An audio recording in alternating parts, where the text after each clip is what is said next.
একজন সাধারণ মানুষের পিঠ যখন দেওয়ালে ঠেকে যায় তখন সে আসলে কতটা ভয়ানক হয়ে উঠতে পারে। অভাবের সংসার আর ভাঙা চালের নিচে থেকে যে মানুষটা শুধুমাত্র একটা মাথা গোঁজার ঠাঁই চেয়েছিল, ভাগ্যের নিষ্ঠুর পরিহাসে তাকেই অপরাধের অন্ধকার জগতে নামতে হয়। বাবার আত্মসম্মান আর নিজের অস্তিত্ব রক্ষার লড়াইয়ে এক অসাধারণ বেয়ারার দুর্ধর্ষ ব্যাংক ডাকাত হয়ে ওঠার রোমাঞ্চকর কাহিনী এটি, যা দক্ষিণী সুপারস্টার ধনুষের নতুন মুভি কারা। তো চলো আর বেশি সময় নষ্ট না করে একসাথে শুরু করা যাক আজকের এই গল্পটি। बहुत ही बुरा असर रुका। अगले दिन करता था। हाँ, वो जरूर करेगा।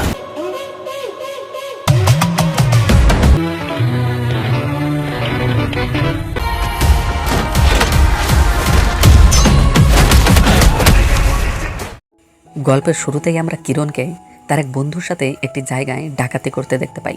তারা তালা ভেঙে ভেতরে ঢুকে সমস্ত জিনিসপত্র বস্তায় ভরে ফেলেছিল, কিন্তু শেষ মুহূর্তে এলাকার লোকজন টের পেয়ে দরজায় ধাক্কাধাক্কি শুরু করে। কিরণ তার বন্ধুকে মালামাল সহ পালাতে সাহায্য করলেও নিজে আটকা পড়ে যায়। লোকজনের সাথে লড়াই করেও সে শেষ রক্ষা করতে পারে না এবং পুলিশের হাতে ধরা পড়ে। থানায় নিয়ে তাকে উল্টো করে ঝুলিয়ে বেধড়ক মারধর করা হয়। কিরণের স্ত্রী সিলভি থানায় এসে কান্নাকাটি করে এবং কিরণ যখন নিজের অপরাধ স্বীকার করে, সিলভি তখন স্তব্ধ হয়ে যায়। এদিকে এক পুলিশ অফিসার কিরণের নামে বড় করে একটি মিথ্যে কেস সাজানোর চেষ্টা করলে নিজের অস্তিত্ব রক্ষাতে কিরণ কোনো রকমে পুলিশ স্টেশন থেকে পালিয়ে ফেরে এবং বৃষ্টি ভেজা রাতেই থানা থেকে পালিয়ে জঙ্গলের এক গাছে আশ্রয় নেয়। এরপরে গল্পের দৃশ্য পুরোটাই পরিবর্তন হয়ে যায়, যেখানে দেখায় কিরণ ও সিলভি তারা দুজনেই একটি হোটেলে দিনমজুর হিসেবে কাজ করছে। কিরণ বেয়ারের কাজ করত আর সিলভি রান্নাঘরে সাহায্য করত। তাদের থাকার ঘরটির চালা এতই ফুটো ছিল যে সামান্য বৃষ্টিতেই পুরো ঘর ভেসে যেত এবং তারা বালতি হাঁড়ি পাতিল পেতে পানি আটকানোর চেষ্টা করত। একদিন প্রচণ্ড বৃষ্টিতে চালের একটা বড় অংশ ভেঙে পড়লে কিরণ একদম হতাশ হয়ে পড়ে। সিলভিকে একটা ভালো বাড়ি দিতে না পারার কষ্টে সে ভেঙে পড়লে সিলভি তাকে সান্ত্বনা দিয়ে জড়িয়ে ধরে। পরের দিন তারা ব্যাংকে লোনের জন্য গেলেও কোনো গ্যারান্টার বা জামানত না থাকায় ব্যাংকের কর্মকর্তারা তাদের তাচ্ছিল্য করে ফিরিয়ে দেন। কোনো উপায় না পেয়ে কিরণ সিলভিকে শহরের একটি আবাসিক হোটেলে রেখে বহু বছর আগে পালিয়ে আসা নিজের গ্রামের বাড়িতে যায় টাকার খোঁজে। গ্রামে গিয়ে কিরণ প্রথমে তার মামার কাছে যায়। তাকে সাহায্যের কথা বললেই মামা তাকে থাপ্পড় মেরে দাঁড়িয়ে দেন। এরপর ক্ষোভে ও দুঃখে বাস স্টপে কিরণ যখন বাসে উঠতে যাবে তখনই মুখোমুখি হয় তার বৃদ্ধ বাবার। এতদিন পর ছেলেকে দেখে বাবা আবেগপ্লুত হয়ে তাকে জড়িয়ে ধরে এবং খুশি হয়েই ঘরে নিয়ে যান। মা বাবার ভালোবাসায় কিরণ মুগ্ধ হয়। পরের দিন বাবা তাকে চাষের মাঠে নিয়ে যায় এবং কাজ শেখায়। সেখানে একটি বড় ট্রাক্টর দেখে কিরণ জিজ্ঞাসা করে, এটি কাদের? তখন বাবা বলে, এটি তিনিই কিনেছিলেন, কিন্তু বর্তমানে পেট্রোল ডিজেলের দাম বাড়ার কারণে সেটি আর চালানো সম্ভব নয়। এছাড়াও এটি লোনে কিনেছিলেন তিনি, আর সমস্ত জমির কাগজ এখন ব্যাংকে জমা রয়েছে। যে আশায় কিরণ গ্রামে ছুটে এসেছিল যে এই জমি দিয়েই সে লোন নেবে, সে তো আগের থেকেই লোনে আটকে রয়েছে। এখন সে কি করবে? আবার ইতিমধ্যেই ব্যাংক থেকে লোন শোধের শেষ তাগাদা দিয়ে চিঠি আসে। এরপরেই কিরণ বাড়িতে ফিরেই সেই চিঠিটি পায় এবং জানতে পারে যে তার বাবার আসলে কোনো টাকাই নেই, উল্টো তিনি অনেক বড় লোনের সাগরে ডুবে আছেন। নিজের ভুলের জন্য কিরণ অনুশোচনায় ভোগে এবং কষ্ট লুকিয়ে আবারও শহরে সিলভির কাছে ফিরে আসে। পরের দিন সে সিলভিকে সাথে নিয়ে পাকাপাকিভাবে গ্রামের বাড়ি ফেরে, কিন্তু বাড়ি পৌঁছেই তার এক মর্মান্তিক দৃশ্যের মুখোমুখি হয়। তার বাবা আর বেঁচে নেই, তিনি মারা গিয়েছেন। বাবার মৃত্যুর পর তাদের ওপর আরও বড় বিপর্যয় নেমে আসে।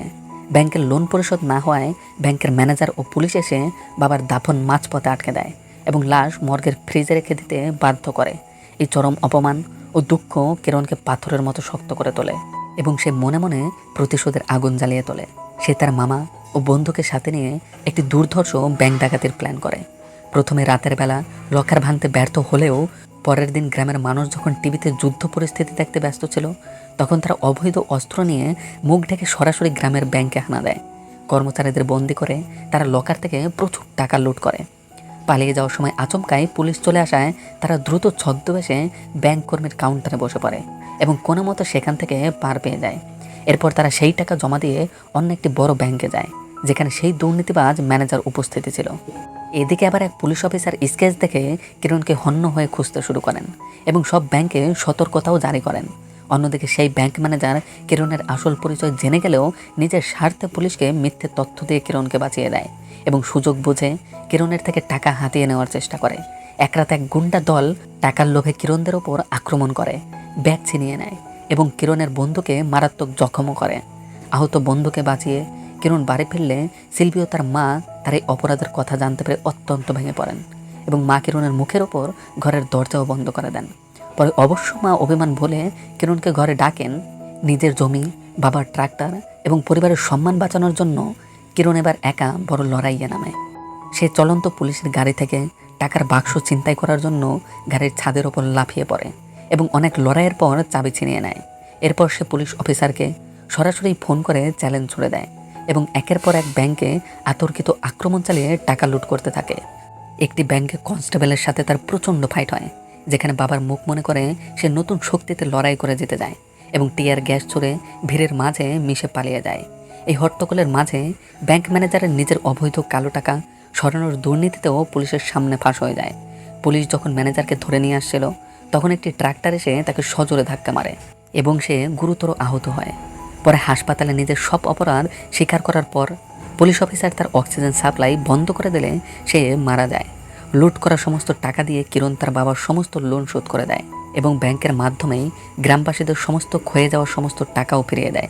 অবশেষে সে তার বাবার বডি মর্গ থেকে মুক্ত করে সসম্মানে গ্রামে এনে দাফন সম্পন্ন করে। সবশেষে পুলিশ অফিসার কিরণকে গ্রেপ্তার করতে সেই চাষের মাঠে আসেন। কিরণ অফিসারের কপালে পিস্তল ঠেকিয়ে নিজের সাহসিকতা ও এই সব কিছুর পেছনে আসল উদ্দেশ্য খুলে বলে পিস্তলটি ফিরিয়ে দিয়ে আত্মসমর্পণ করে।